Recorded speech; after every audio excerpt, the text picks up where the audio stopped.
How a city in Nebraska is recovering after the state's largest worksite immigration raid. The city of Omaha is trying to forge ahead following the raid, chilling effort on the local workforce and the community at large. Omaha, Nebraska. Every seat in the waiting area of Glen Valley Foods was occupied with people filling out job applications early Thursday afternoon, 2 days after the meatpacking plant became the center of the largest worksite immigration raid in the state of Nebraska so far this year. Dozens of prospective employees, many of them Spanish speakers, have been coming in and out of the plant all day. Some were hoping to land a new job, others were coming in for training.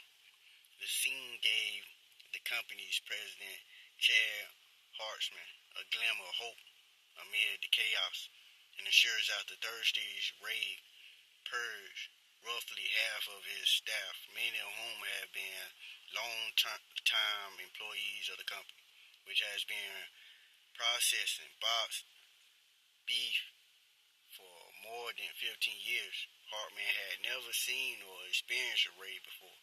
He is finding out in real time that there is no playbook on how to move forward after one.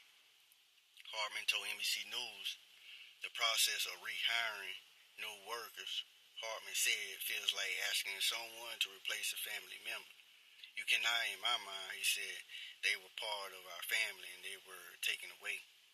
76 people working at Glen Valley Foods were arrested by federal immigration authorities Thursday morning, the Department of Homeland Security told NBC News in an email.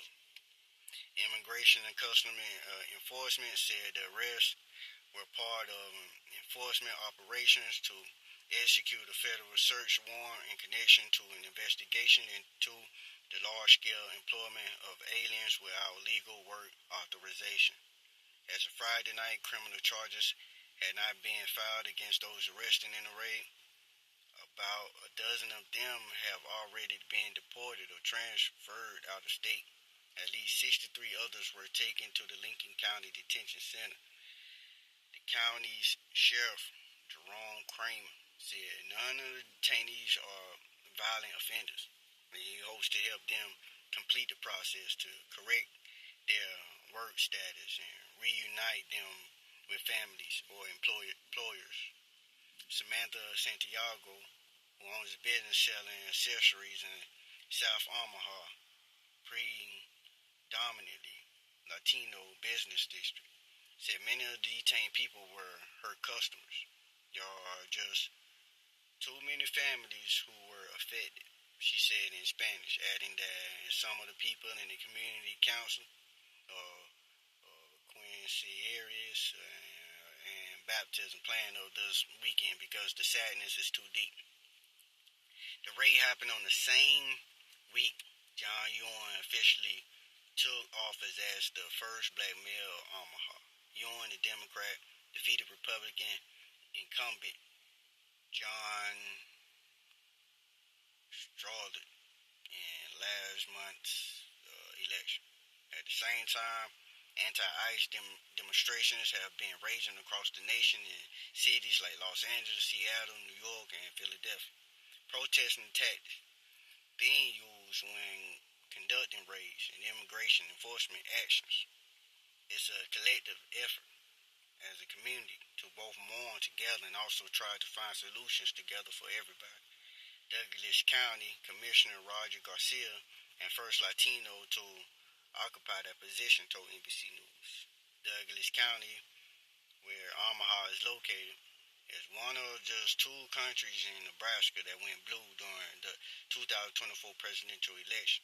The state as a whole is largely considered a Republican stronghold. Nebraska Governor Jim Pelly, a Republican, issued a statement in support of the raids and signed a proclamation Friday to activate the National Guard as a precautionary measures and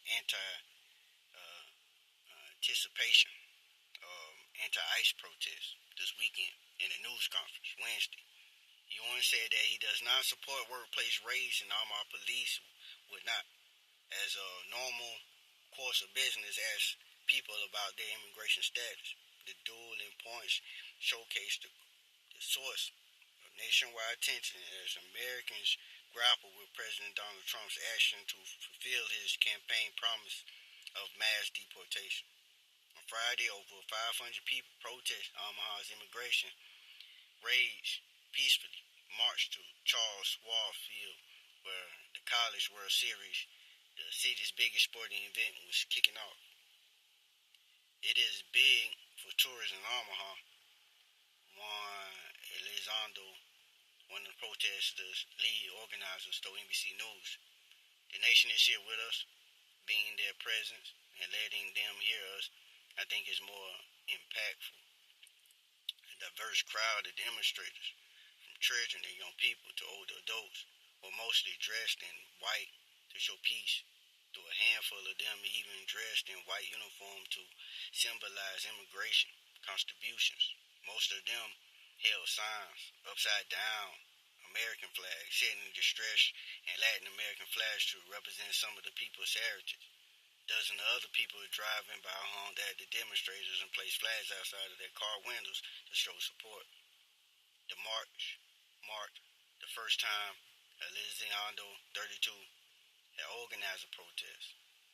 As an Omaha native and the son of the Mexican immigrants, Elizondo said he felt compelled to step up after he saw that the main message of the protest across the nation was being marred by incidents of violence.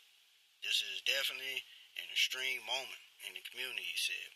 "It's gotten a lot more political."